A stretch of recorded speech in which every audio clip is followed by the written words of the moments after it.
अरे विकास भाई, तुमसे अभी तक ये पी नहीं गई? मैंने पूरा पैक खत्म कर दिया। जल्दी जल्दी पियो, आज पूरी पेटी में आग लगानी है, पूरी खत्म कर देनी है। देखिए, आप पहले ही बहुत पी चुके हैं, अब और मत पीजिए वरना आपको प्रॉब्लम होगी। साली हरामजादी, तेरी इतनी हिम्मत, तूने मेरी बोतल पकड़ी। रुक, अभी बताता हूँ तुझे। साली हरामजादी कुतिया, तेरे बाप के पैसों की पीता हूँ क्या? बोल बोल ना, तेरे बाप के पैसों की पीता हूँ? नहीं जी। फिर क्यों रोक दिया साली मुझे? क्योंकि इससे आपकी सेहत को बहुत नुकसान होगा। अच्छा, आज तक हुआ मुझे कुछ जो अब होगा? नहीं ना, और ना आगे होगा कभी। इसलिए अपने हाथों पर और अपनी जुबान पर ताला लगा ले। आगे से मुझे रोकने की हिम्मत मत कर लियो, चाहे मैं कुछ भी करूं। समझ में आया तेरे? अब खड़ी मेरा मुंह क्यों ताक रही है? तेरे लिए भी पैक लगाऊं? चल निकल यहां से हरामजादी, उठ के चली जाए यहां से।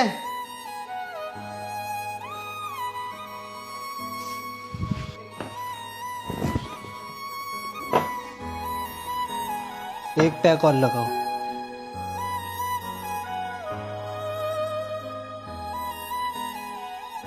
इस कुतिया ने नाक में दम कर रखा है। सही किया भाई तूने भाभी के साथ, जब देखो बस टोकती रहती हैं, ये मत करो वो मत करो। इन औरतों को हम मर्दों को टोकने के अलावा कुछ आता ही नहीं है। हाँ विकास भाई, सही कहा तूने। इसीलिए इस हरामजादी को मैं अपनी जूती के नीचे रखता हूँ, लेकिन फिर भी ये साली बाज नहीं आती। खैर छोड़, तो एक पैक और लगा। ठीक है भाईजान, बनाता हूँ।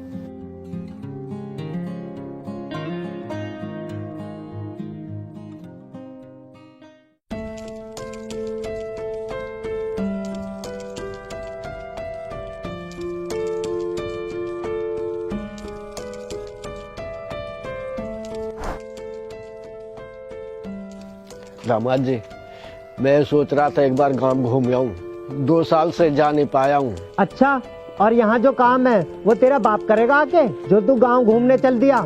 नहीं दामाद जी, आपका काम तो मैंने कर दिया है और शाम तक तो मैं आ ही जाऊंगा। काम की आप टेंशन मत लो, और बाकी काम मैं आके कर दूंगा। अच्छा, ये गाड़ी देखना कितनी गंदी है, ऐसा लग रहा है जैसे सालों से नहीं धुली तूने। ये कौन साफ करेगा? चल साफ कर इसे। नहीं दामाद जी, अभी अभी तो साफ किए मैंने। अच्छा, तुझे क्या मैं पागल नजर आ रहा हूँ या अंधा नजर आ रहा हूँ जो मुझे दिखता नहीं है? चल फिर से साफ कर इसे।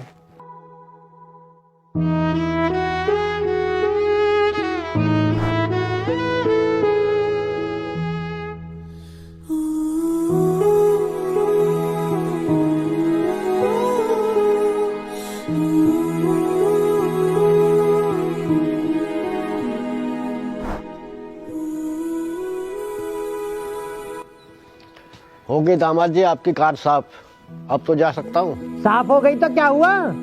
इसका मतलब ये थोड़ी है तू गांव चला जाएगा या फ्री हो जाएगा। जाके चुपचाप खेतों का काम कर ले, कभी भेजू गांव तुझे। अभी चल निकल यहाँ से।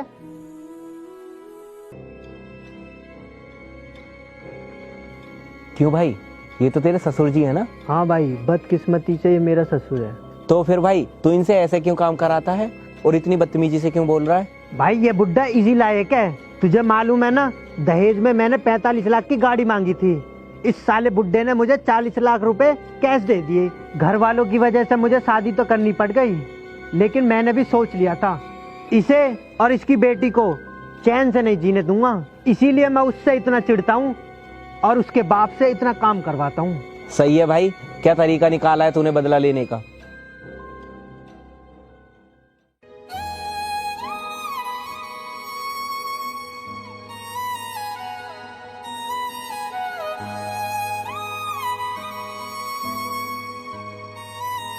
पिताजी, ये लो खाना खा लो। बेटे, थोड़ा काम बाकी है, पहले से खत्म कर लो, फिर बाद में खाना खा लूँ। पिताजी, आप सुबह से काम में लग रहे हो, अब दोपहर के 2 बज रहे हैं और आपने सुबह से कुछ खाया भी नहीं है। ऐसे तो आप बीमार हो जाएंगे और पहले ही आप इतना परेशान हो। नहीं बेटी, तू मेरी फिक्र मत कर, मुझे कुछ नहीं होगा।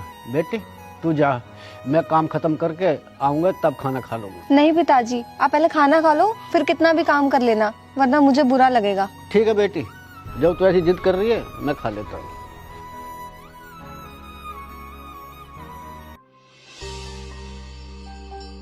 आइए पिताजी, यहाँ बैठ जाइए।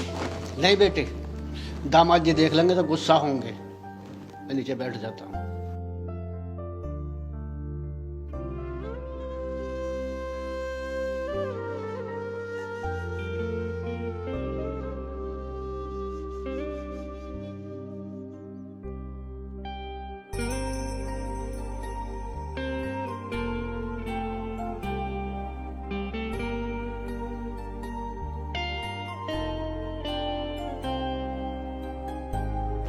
ठीक है पिताजी, मैं आपके लिए और रोटी लेके आती हूँ।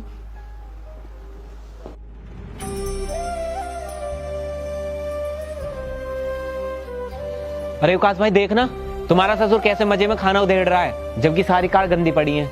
ये साला बुड्ढा आज मरेगा मेरे हाथों से। तू देखना आज, अभी बताता हूँ इसे।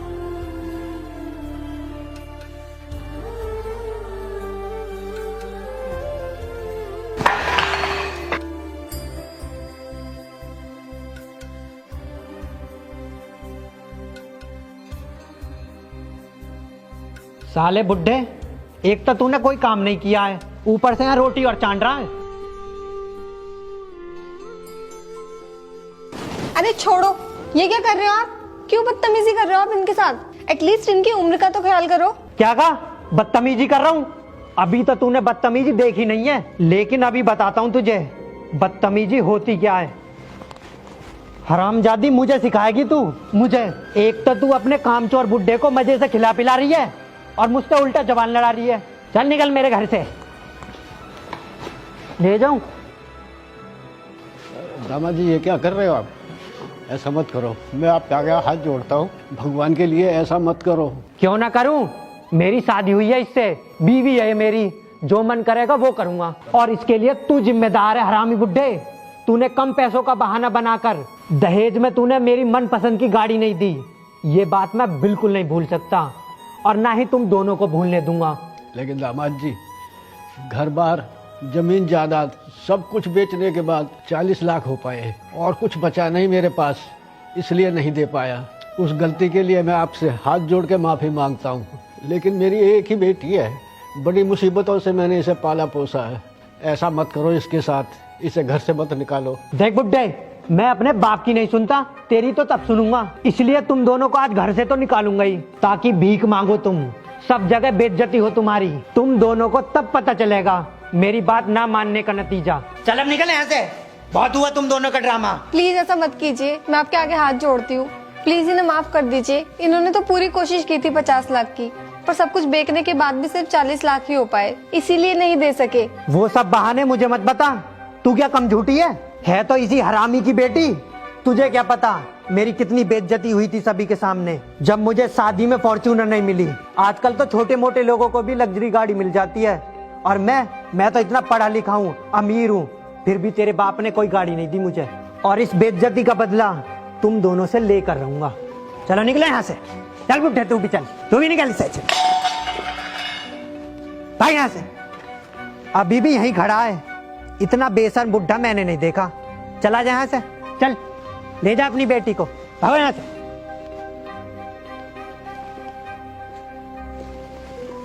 भाई मौज कर दी।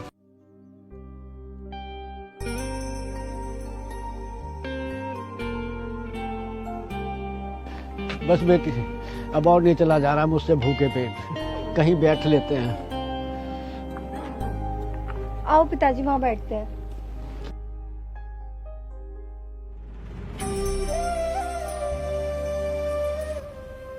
पिताजी मुझे माफ कर दो, मेरी वजह से ये सब हुआ। आपने तो मना किया था खाना खाने के लिए, पर मैं ही जिद कर रही थी। नहीं बेटी, तू माफी मत मांग, इसमें तेरी कोई गलती नहीं है। कोई भी बेटी अपने बाप को भूखा खाली पेट काम करते हुए नहीं देख सकती। लेकिन पिताजी अब हम कहाँ जाएंगे? घर भी आपने दहेज देने के लिए बेच दिया था।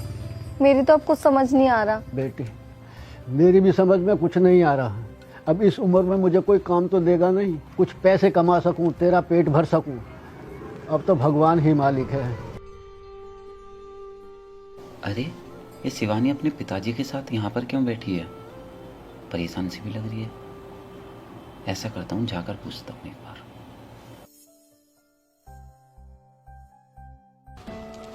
शिवानी, तुम यहाँ पे क्या कर रही हो अपने पिताजी के साथ? और तुम बहुत परेशान सी भी लग रही हो। बताओ मुझे क्या बात है? राहुल, साली हरामजादी कुतिया, तेरे बाप के पैसों की पीता हूँ क्या? दहेज में तूने मेरी मनपसंद की गाड़ी नहीं दी, ये बात मैं बिल्कुल नहीं भूल सकता, और ना ही तुम दोनों को भूलने दूंगा। इसलिए तुम दोनों को आज घर से तो निकालूंगा ही, ताकि भीख मांगो तुम, सब जगह बेइज्जती हो तुम्हारी। तुम दोनों को तब पता चलेगा मेरी बात ना मानने का नतीजा। चल अब निकल यहाँ से, बहुत हुआ तुम दोनों का ड्रामा। प्लीज ऐसा मत कीजिए, मैं आपके आगे हाथ जोड़ती हूँ। चला जा यहाँ से, चल ले जा अपनी बेटी को, भागो यहाँ से।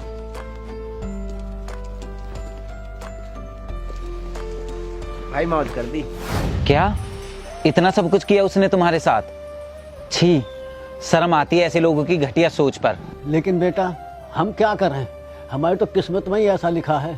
नहीं अंकल जी, सिर्फ किस्मत को दोष मत दीजिए आप, इसके लिए आप खुद भी जिम्मेदार हो। शिवानी पढ़ने में बहुत बढ़िया थी, फिर भी आपने इसे और पढ़ाने की बजाय इसकी शादी कर दी। और यही गलती अक्सर हम सभी के माँ बाप करते हैं। दहेज में तो पैसा देने के लिए तैयार हो जाते हैं, लेकिन बेटी की पढ़ाई में नहीं लगाते। हाँ राहुल बेटा, सही कहा तूने, ये मैंने बहुत बड़ी गलती की। जो मैंने सब कुछ बेचकर 40 लाख रुपए दे दिए दहेज में, अगर 40 की जगह 4 लाख भी इसकी पढ़ाई में लगा दिया होता तो ये जरूर बड़ी अफसर बन गई होती।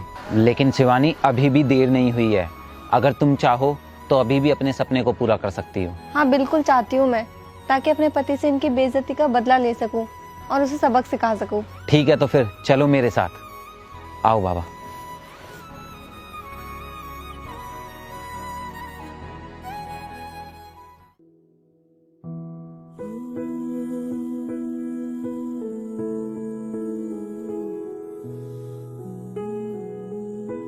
इस तरह शिवानी मेरे साथ आई और उसने मुझे अपने साथ बीती हर बात बताई।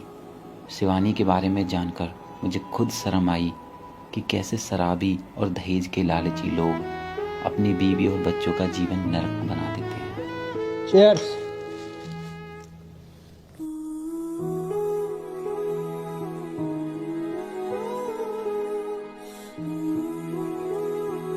लेकिन शिवानी ने फिर भी हिम्मत दिखाई और आगे पढ़ाई की और एक दिन अपना सपना पूरा किया, आईपीएस ऑफिसर बनकर। चला जा यहाँ से, चल ले जा अपनी बेटी को, भागो यहाँ से।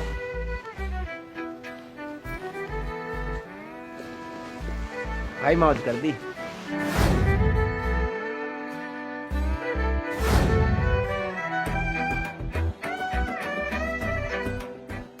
कि उधर विकास की नशे की लत दिन पे दिन और बढ़ती गई और वो अपना सारा पैसा नशा और सट्टे में गवा बैठा।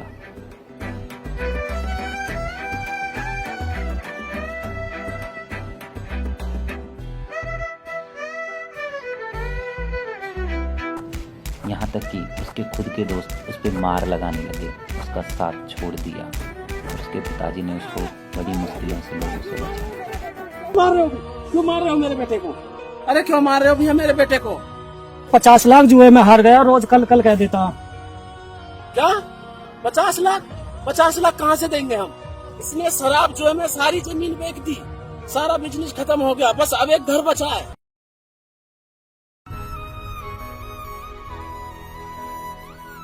विकास भाई यार बहुत परेशान हूँ मैं, मेरा सारा पैसा खत्म हो गया है, गाड़ी तक बिक गई है, इतना कर्ज हो गया है, आज तो लोगों ने मुझ पर मार तक लगा दी, पिताजी ने बचाया आकर। हाँ तो इसमें मैं क्या करूँ?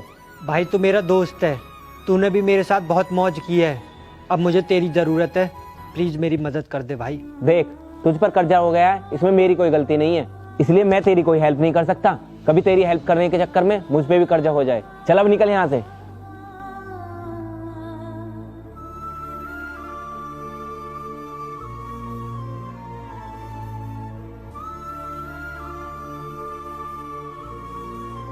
अभिषेक भाई प्लीज मेरी मदद करो, मुझ पर बहुत कर्जा हो गया है। विकास ने भी मुझे धोखा दिया, जबकि मेरे साथ उसने खूब खाया पिया, और जब आज मुझे उसकी जरूरत थी उसने साफ इनकार कर दिया। सॉरी भाई, मैं भी तेरी कोई हेल्प नहीं कर सकता क्योंकि मेरे पास भी इतने पैसे नहीं है। तू किसी और से जाके हेल्प मांग ले, लेकिन तू मेरी माने तो अपनी बीबी के पास चला जा। अब वो बहुत अमीर हो गई है। जो तूने उसके साथ किया उसके लिए माफी मांग लेना, शायद वो तेरी हेल्प कर दे। ठीक है भाई।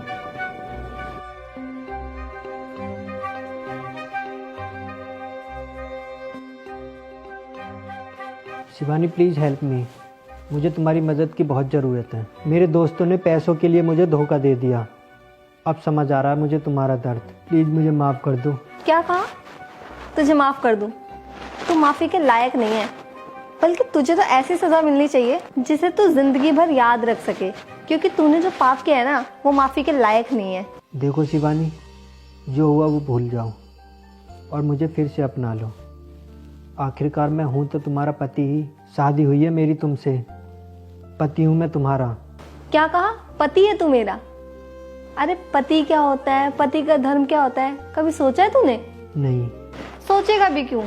क्योंकि तुम जैसे मर्दों को तो औरतें सिर्फ मन बहलाने का खिलौना लगती हैं। जब मन किया खेलो और जब मन भर गया तो छोड़ दो। अरे तुम्हें तो खुद को मर्द कहते हुए भी शर्म आनी चाहिए, क्योंकि असली मर्द वो नहीं जो औरतों पर हुक्म चलाए और सबके सामने उनकी बेइज्जती कर दे, बल्कि असली मर्द तो वो होता है जो औरतों की इज्जत करे, उनको सपोर्ट करे।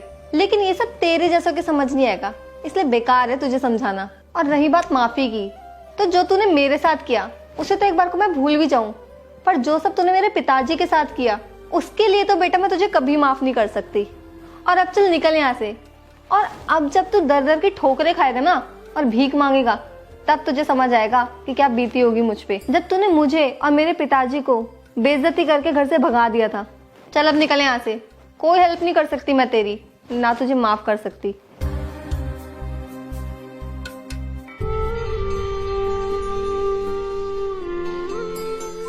तो आपने वीडियो को पूरा देख लिया तो यार प्लीज अब जल्दी से कमेंट करके भी बता दो आपको ये वीडियो कैसी लगी। वीडियो को लाइक करो, चैनल को सब्सक्राइब जरूर कर लो यार, इससे हमें बहुत ज्यादा मोटिवेशन मिलता है। और दोस्तों अगर आपको मुझसे डायरेक्ट या अभी बात करनी है तो अभी मुझे इंस्टाग्राम पर फॉलो करो। स्क्रीन पर मेरा इंस्टाग्राम यूजर ID है rahul.rana.8। सो मुझे अभी फॉलो करो, मुझसे बात करो। ठीक है गाइज, मिलते हैं नई वीडियो में, तब तक अपना ख्याल रखिएगा। बाय।